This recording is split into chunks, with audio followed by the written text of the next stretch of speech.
सभी दर्शकों को मेरा सादर प्रणाम। मैं राजदर्शिनी आप सबको अपना चैनल एस्ट्रो होलिस्ट में स्वागत करती हूँ।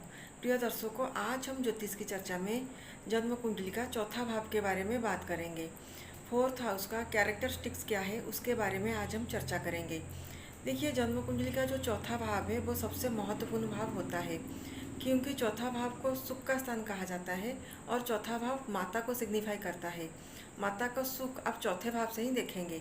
आपकी माता जी के साथ आपका रिलेशनशिप कैसा रहेगा, अच्छा रहेगा या बुरा रहेगा, माता का स्वास्थ्य कैसा रहेगा और माता जी के जीवन शैली कैसा रहेगा, आप चौथे भाव से देखेंगे। अगर चौथे भाव में मेलेफिक प्लैनेट बैठे हैं, पाप ग्रह बैठे हैं या पाप ग्रह की दृष्टि पड़ रही है तो माता के सुख में कमी आएगी, माता की स्वास्थ्य खराब रहेगा। अगर चौथे भाव में अच्छे प्लैनेट बैठे हैं, शुभ ग्रह की दृष्टि भी पड़ रही है तो माता से आपको सुख मिलेगी। चौथा भाव आपकी जो कॉलेज एजुकेशन है उसको सिग्निफाई करता है। अगर चौथा भाव अच्छा है तो आपका जो कॉलेज शिक्षा है वो अच्छा रहेगी, आप अच्छा नंबर्स लाएंगे, पढ़ाई में आपका मन लगा रहेगा। लेकिन अगर चौथा भाव खराब है, उसके ऊपर पाप ग्रह की दृष्टि पड़ रही है या जो आपका जो चौथा भाव के जो स्वामी है अगर वो पीड़ित है तो आपका जो कॉलेज एजुकेशन है वो खराब रहेगा, अच्छा नहीं रहेगा, आप अच्छा मार्क्स नहीं ला पाएंगे, आपका पढ़ाई में मन नहीं लगेगा। चौथा भाव शरीर के अंगों में चेस्ट और हार्ट को भी सिग्निफाई करता है। अगर चौथा भाव अच्छा है, आपका जो छाती है, हृदय है, अच्छा रहेगा। अगर चौथा भाव बुरा है, पीड़ित है, अच्छी पोजीशन में नहीं है तो आप अपना छाती और हृदय में पीड़ा की अनुभव कर सकते हैं, वहाँ पर आपको कुछ समस्याएं हो सकता है। अगर ऐसा है तो खान पान का ध्यान रखिएगा, अच्छा डाइट लीजिएगा।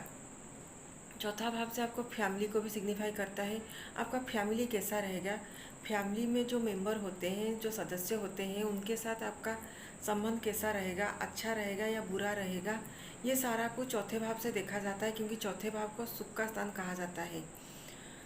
और चौथा भाव का में जो वो घर की सुख शांति भी देखा जाता है। आपके घर में सुख शांति रहेगा या नहीं रहेगा, घर में माहौल किस तरह का रहेगा, आनंद और खुशी की माहौल रहेगा या किचकिच का माहौल रहेगा, वो चौथे भाव से देखा जाता है। अगर चौथे भाव के ऊपर कोई पाप ग्रह की दृष्टि पड़ रही है, अच्छी ग्रह की दृष्टि नहीं पड़ रही है तो घर में हमेशा किचकिच का माहौल रहेगा, आपको आनंद की प्राप्ति नहीं होगी।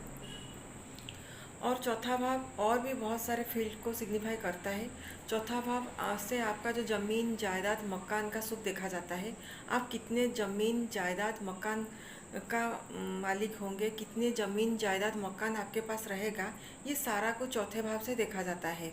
चौथे भाव से भी आपका जो वाहन का सुख है वो भी देखा जाता है। आपके पास कितना वाहन रहेगा, आप कितने वाहन की अधिकारी होंगे, ये सारा कुछ चौथे भाव से देखा जाता है। देखिए, चौथा भाव और भी बहुत सारे फील्ड को सिग्निफाई करता है, जैसे कि फूड इंडस्ट्री को चौथा भाव सिग्निफाई करता है, vehicle related work, property related work, land related work, construction, building का काम, फार्मिंग का काम यानी कि कल्टीवेशन और जो एग्रीकल्चर का काम होता है उसको, और टीचिंग का काम को भी चौथा भाव सिग्निफाई करता है। वास्तु का काम को भी चौथा भाव सिग्निफाई करता है। अगर आपका चौथा भाव बहुत अच्छा है, उसके ऊपर शुभ ग्रह की दृष्टि पड़ रही है, या आपकी जो चतुर्थ भाव की जो स्वामी है, जो लॉर्ड है, वो अच्छी जगह पे प्लेस्ड है, उसके ऊपर अच्छी ग्रह की दृष्टि पड़ रही है। मैंने जितनी भी फील्ड बताई, फूड इंडस्ट्री यानी कि आप होटल और रेस्टोरेंट खोल सकते हैं, आप वाहन रिलेटेड काम कर सकते हैं, आप प्रॉपर्टी रिलेटेड काम कर सकते हैं, आप वास्तु का काम कर सकते हैं, आप कृषि का काम यानी कि फार्मिंग का काम कर सकते हैं, आप टीचिंग का काम कर सकते हैं, ये सारा कुछ आप कर सकते हैं। अगर चतुर्थ भाव पीड़ित है, जो आपका जो चतुर्थ भाव की जो स्वामी होते हैं, आपकी जो जन्म कुंडली में जो चतुर्थ से अगर वो पीड़ित है, अगर आप ये सारे काम करेंगे जो मैंने थोड़ी देर पहले बताई, तो उसमें आपको लाभ की प्राप्ति नहीं होगी, आपको उसमें क्षति होगी, तो इसलिए आपको उसमें लॉस होगा, तो इसके ऊपर ध्यान दीजिएगा। देखिए, चतुर्थ भाव में अगर मंगल बैठे हैं तो वो आपको ज़मीन जायदाद मकान का सुख देंगे, क्योंकि मंगल जो होते हैं, मार्स जो होते हैं, वो नेचुरल सिग्निफिकेटर ऑफ लैंड का होते हैं, इसलिए वो आपको ज़मीन जायदाद मकान का सुख तो देंगे, लेकिन आप आपकी बहुत सारे शत्रु बढ़ जाएंगे, दुश्मनी आपके बहुत सारे पैदा हो जाएंगे। और चतुर्थ भाव में अगर शनि बैठेंगे तो आपको बहुत दुख देंगे, क्योंकि शनि दुख, पीड़ा, क्लेश, अभाव का कारक होते हैं। तो आपका घर में सुख नहीं रहेगा, आपको आनंद की प्राप्ति नहीं रहेगा, आपको पीड़ा मिलेगा, दुख मिलेगा, माता की सुख में कमी आएगी, माता की स्वास्थ्य खराब रहेगा। और चौथे भाव में अगर गुरु बैठेंगे तो वो धन का नाश करेंगे, और आपका जो एजुकेशन है वो भी खराब रहेगा, क्योंकि गुरु एक शुभ प्लैनेट होते हैं, अच्छा प्लैनेट होते हैं, लेकिन गुरु जिस स्थान पे बैठते हैं उस स्थान को थोड़ा खराब करते हैं। और गुरु माता का कारक नहीं होते हैं, इसलिए माता को वो नुकसान नहीं करेंगे, लेकिन गुरु धन का कारक होते हैं, गुरु एजुकेशन का कारक होते हैं, शिक्षा का कारक होते हैं। इसलिए आपका जो कॉलेज एजुकेशन है वो थोड़ा ख़राब होगी, उसमें आपको समस्याएं आएंगे, उसमें आपको कुछ ना कुछ प्रॉब्लम लगी रहेगी। और अगर चौथे भाव में राहु रहेंगे तो वो आपको बहुत सारे क्रोधी बनाएंगे। और राहु छल, धोखा, षड्यंत्र का कारक होते हैं, इसलिए आपको धोखा भी मिल सकते हैं, आप छल और षड्यंत्र का शिकार भी हो सकते हैं, माता की सुख में कमी आएगी। शनि या राहु, शनिवत राहु, शनि जैसा है राहु वैसा है, दोनों अगर चौथे भाव में बैठेंगे या सिर्फ अकेला शनि बैठेगा या राहु बैठेंगे तो आपको माता की सुख में कमी आएगी, घर में आनंद की माहौल नहीं रहेगी, हमेशा किचकिच का माहौल रहेगी, आपको घर में शांति नहीं मिलेगी। और चौथे भाव में अगर केतु बैठेंगे तो आपको धर्म की दृष्टिकोण से तो सब कुछ अच्छा है, लेकिन बाकी चीज़ों में समस्या आएगी और दिक्कत पैदा होगी। अगर चौथे भाव में शुक्र बैठेंगे तो वो आपको बहुत सारे वाहन की सुख देंगे, आप बहुत लग्जरी लाइफ मेंटेन करेंगे, आपको सब कुछ अच्छे से प्राप्त होगा, आप बहुत आनंद की अनुभव करेंगे। और चौथे भाव में बुध बैठेंगे तो बुध ज्ञान का कारक होते हैं, हम जो स्कूल, कॉलेज, यूनिवर्सिटी में जो शिक्षा हासिल करते हैं इस सबको बुध यानी मर्क्यूरी सिग्निफाई करते हैं।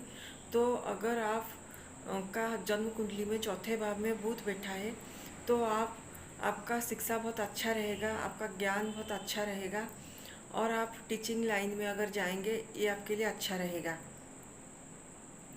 और चौथे भाव में चंद्रमा तो अच्छे ही होते हैं, लेकिन कहा जाता है कारको भावनाशय, इसीलिए चंद्रमा मन का भी कारक होते हैं, तो चौथे भाव को मन का घर भी कहा जाता है। चौथे भाव में अगर अच्छे प्लैनेट बैठेंगे तो आपका मन अच्छा रहेगा, स्थिर रहेगा, स्टेबल रहेगा। नहीं तो अगर चौथे भाव पीड़ित होगा, आपका मन अस्थिर रहेगा, हमेशा आप नेगेटिव सोचेंगे, सही से विचार नहीं कर पाएंगे, डिसीजन आप 99% गलत लेंगे, क्योंकि everything is game of mind. आपका मन जो कहता है आप वही करते हैं। मन में अगर आप सुखी हैं तो सुखी हैं, मन में अगर आप दुखी हैं तो दुखी हैं। तो जब मन आपका खराब रहेगा तो आप डिसीज़न कैसे ले पाएंगे ठीक से। तो अगर चौथा भाव पीड़ित है तो आप डिसीज़न भी सही नहीं ले पाएंगे, इसीलिए इसका ध्यान रखिएगा। अगर चौथा भाव पीड़ित है, अगर कोई मेजर डिसीज़न आप लेना है तो आपका जो फ्रेंड होते हैं, आपका जो घर का मेंबर होते हैं, घर का जो सदस्य होते हैं, जिन पर आपको विश्वास है, उनसे कंसल्ट करके, उनके साथ बातचीत करके डिसीज़न लीजिएगा, नहीं तो आपको इसमें नुकसान उठाना पड़ सकती है। तो चौथा भाव के बारे में आज हमने बात की। अगर आपका चौथा भाव पीड़ित है, चौथे भाव के ऊपर पाप ग्रह की दृष्टि पड़ रही है, तो आप वो तो हॉरोस्कोप देख के इसका रिमेडी दिया जाता है, क्योंकि चौथे भाव में कौन सा प्लैनेट बैठा है, या चौथा भाव खाली है, या उसके ऊपर कोई पाप ग्रह की दृष्टि पड़ रही है, या चतुर्थेश जो होते हैं उनके साथ और कोई प्लैनेट कंजंक्शन में है या नहीं, ये सारा कुछ देख के रिमेडी, प्रतिकार कहा जाता है, रेमेडी दिया जाता है।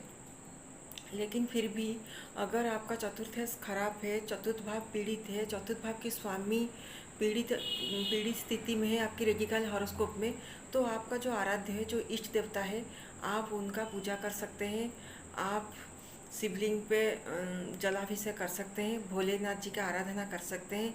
इसे करने से चौथा भाव अच्छा हो जाएगा और जो बुरा प्रभाव दे रहे थे वो अच्छा प्रभाव देंगे और चौथा भाव सही हो जाएगा। आज यही तक। अगर आपको ये चैनल अच्छा लग रहा है, वीडियो अच्छा लग रहा है, तो इसे ज़्यादा से ज़्यादा शेयर कीजिएगा और लाइक कीजिएगा। धन्यवाद। नमस्कार।